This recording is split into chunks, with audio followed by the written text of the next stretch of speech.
meel walbo aad joogto daawado waxaad kusoo dhawaataa janaalka le waaye filmis oo hadaan oo kale kuusoo gudbiya warbixino la xiriira arrimaha Bollywoodka.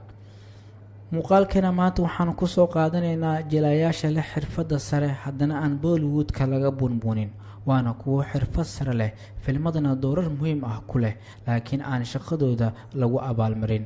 waa qiyaastii 10 xidig xirfadana aan lagu tixgelin ee Bollywoodka ka xamaasha.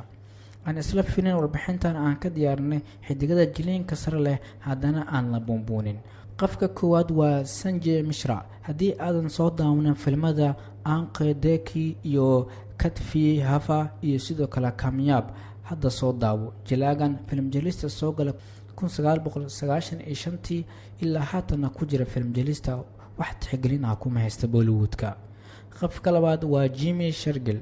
wuxuu xirfadiisa kasoo bilaabay filmada doorka weyn laga siiyay ee Magish ee soo baxay 1996, welina wax saameyn ah kuma lahan shirkadda filmada Hindiya.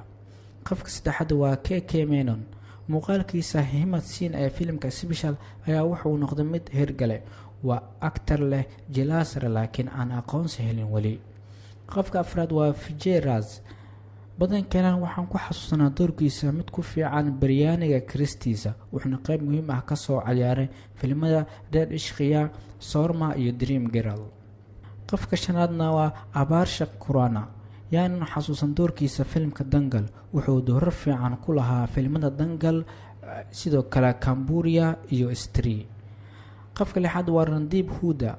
waan aragnay bandhigyadiisa kala ahaa Highway, Sultan iyo sidoo kale Sarabjit.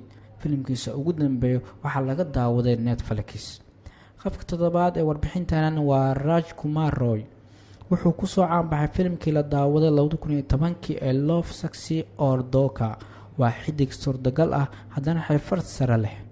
qofka ugu dambeeya warbixintan waa Sushant Singh Rajput.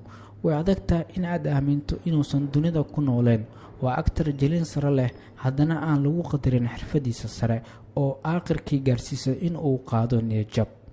intaa ayaana kusoo xiraynaa warbixintan maanta ee la xiriirtay xidigada aan laga bunbuunin Bollywoodka haddana jiliinka sare leh. haddii aad ka hesho warbixintan la wadaag asxaabtaada.